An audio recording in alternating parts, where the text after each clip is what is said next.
Hello, friends, enemies, fellow lovers of film. I'm here in the Rocky Room. This is Josh Edlow from Saints on Cinema. This is my personal review of The Greatest Showman. My wife and I had a rare opportunity to go on a date night, and we had a choice between The Commuter, Pitch Perfect, and The Greatest Showman. And of course, my wife chose The Greatest Showman.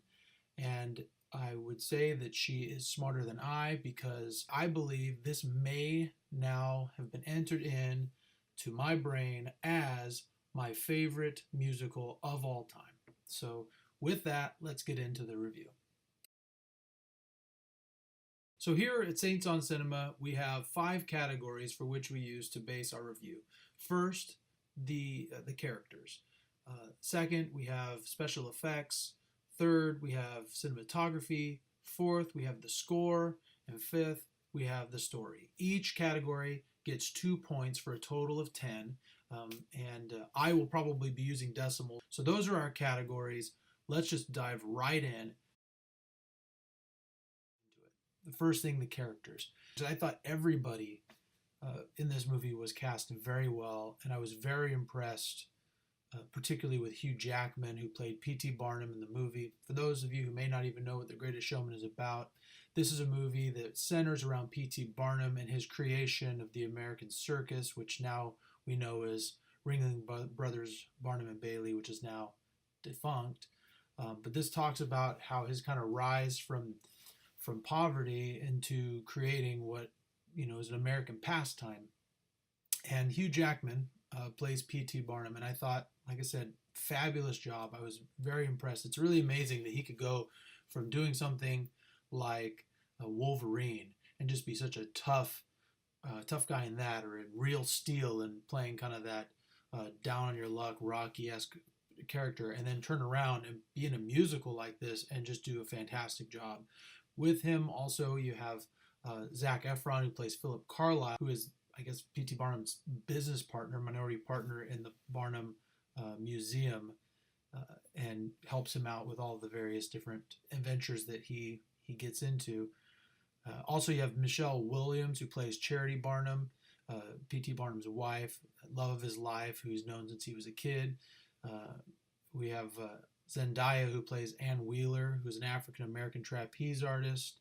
Rebecca Ferguson, who plays Jenny Lind, who played a very integral part in P.T. Barnum's life. And all of them were cast really well. They really brought the story to life for me. As far as characters go, I think this was well cast. I really enjoyed the interactions. They've done such a great job of just, even in situations where they weren't speaking, just the way that their eyes lit up in certain ways, the way that they were smiling. We'll get into one of my favorite scenes of the whole movie in a minute. It was just fascinating to me. And so, as far as characters, I would give that a 2 out of 2. Now, cinematography, bright colors, great textures, really brought to life for me, particularly in the ways that certain scenes were shot. For example, well, let's just get into my favorite scene. My favorite scene of this whole movie is the scene where P.T. Barnum brings Jenny Lind, the Swedish opera singer, to New York for her first performance in America. And if you know anything about P.T. Barnum and the story, the way the story goes is he met her and immediately wanted to bring her over to America without ever hearing her actually sing. And that's portrayed in the movie. And there is some controversy surrounding P.T. Barnum and Jenny Lind's relationship.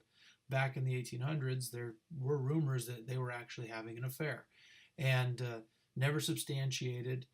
Doesn't seem like that's something that would have actually happened based on everything that I read, but regardless of that, it was portrayed in the movie, and there's a scene when she is singing, and it is, it's very rare for me to have a movie where I'm actually invested emotionally. This really has to do with the score, which we'll talk about in a little bit, but this scene where she is on stage singing for the first time, and it's P.T. Barnum hearing her for the first time, and him watching her from side stage. At the same time, his wife, Charity Barnum, up in the balcony with their 2 daughters, and seeing her and seeing him look at her And you could almost feel, without hearing anything, you could feel the way that he felt about Jenny Lind and how amazed he was by her.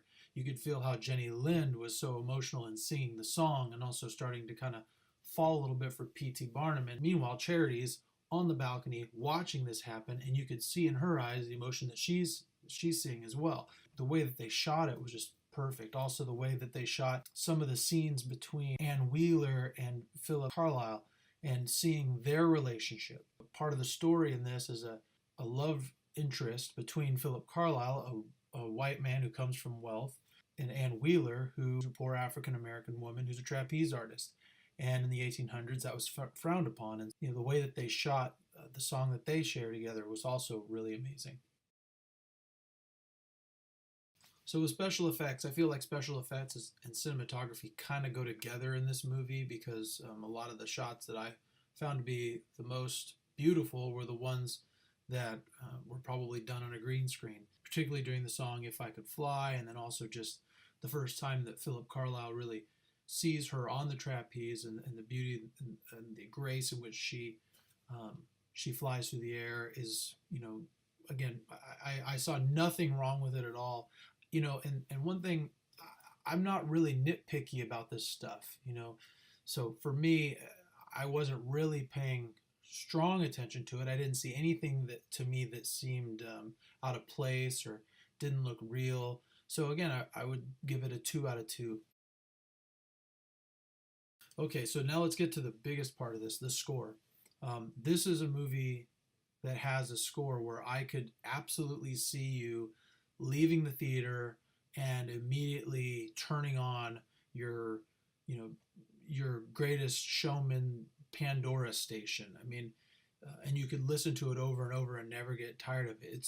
It's so good. The music is just so moving in so many different ways. And it's weird because I don't normally feel this way about a movie. I just, it's very rare that a movie actually moves me. My wife actually told me there were times when she teared up. There's such a strong range of emotions, and the score has everything to do with that. The score, 2 out of 2, no question. I don't think anyone on the planet Earth could say that the music in this was anything but an A+. Moving on to the story. This movie, to me, came along at a perfect time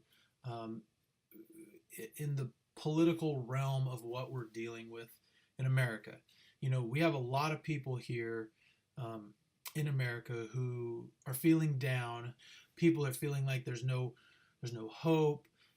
And here comes a story, a real story about a real person, a lower class, for lack of a better term, who was a suit maker for the rich, and they just treated them like trash. This follows the story of somebody who was not afraid to fail, who was not afraid to take risks, and made himself something out of nothing and became a success. And I think that there's no better time than right now for something like that to come along, because it was inspiring. I mean, I felt coming out of there thinking, if he could do it, anyone could do it, I could do it. And there are so many layers to this story. There's every character, even though that focuses on P.T. Barnum and it focuses on him and creating the show, everybody has some sort of story that's being told at the same time that's just fascinating. Then there's also the dynamic between P.T. Barnum and the upper class of society, because they were not, they looked down on him because of the way he made his money by exploiting what they considered to be oddities and freaks. And then the performers had their own kind of story arc that focused on them just wanting acceptance in society and their own acceptance of themselves. And then, of course, there's the story between Philip Carlisle and Ann Wheeler. I thought that story between Philip Carlisle and Ann Wheeler was one of the more fascinating parts of the story. I remember thinking to myself, I'm like, man, here we have a guy, and Philip Carlisle, so everybody understands, and I know this might be kind of a spoiler, although I'm trying really hard to not spoil too much of the movie for people who haven't seen it.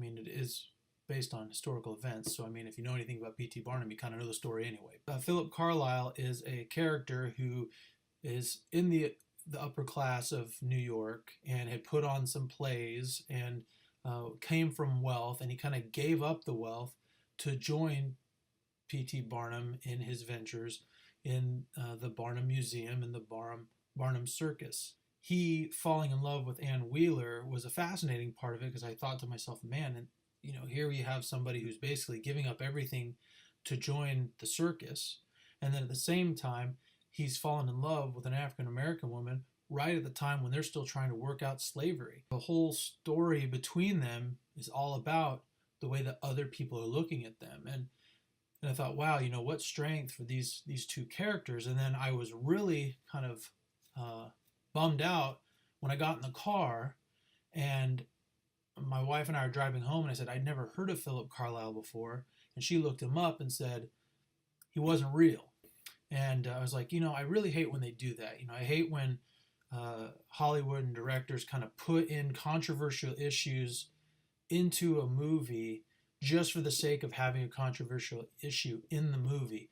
The controversial issue of interracial marriage or interracial dating at that time, and kind of putting a race issue into it. And I thought it was so unnecessary, because they already have kind of an acceptance story with the performers, like the bearded lady and Dog Boy and the General Tom Thumb, and the way that people looked at them and called them freaks. You already kind of have a story like that. I didn't feel like it was necessary to put a race-based story into it.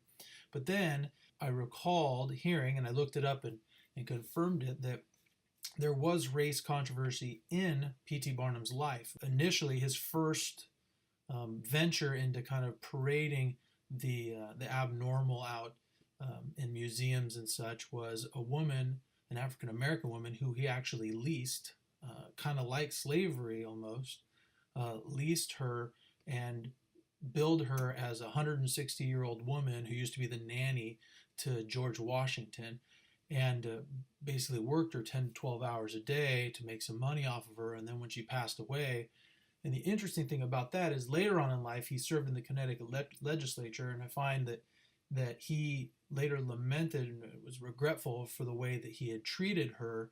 He voiced that and became quite the proponent, or rather an anti-slavery proponent during his time in the legislature. And so I'm not going to deduct any points for that when I normally would, just because I'm not a big fan of that sort of kind of political undertone that seems to just be pervasive in Hollywood. And I'm going to give that a 2 out of 2 as well. So yeah, for my first review here on Saints on Cinema, I am going to give The Greatest Showman a 10 out of 10. And, Tim will probably not agree with me. I'm sure eventually he's going to watch it, and we're going to have a long discussion about it, and he's going to tell me why he didn't like, the shading on Ann Wheeler's upper lip when she's coming on the trapeze or something crazy like that. But for now, I am going to go on a limb and say this is probably my favorite musical I've ever seen. Now that doesn't say much, because before this, I don't know if I ever had a favorite musical per se, but I would say right now, this is my favorite musical.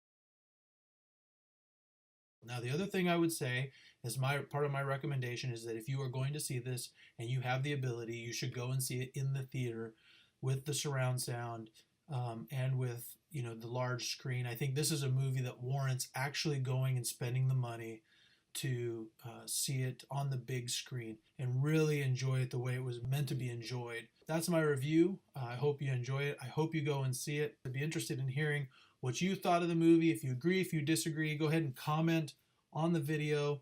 Also, I'd love to hear comments on our Facebook page. Saints on Cinema is on Facebook. We also have a Twitter account at Saints on Cinema. Hope you enjoy it. Hope you comment. And if you don't like it, well, that's tough. It's my review. So there you go, and we'll see you next time.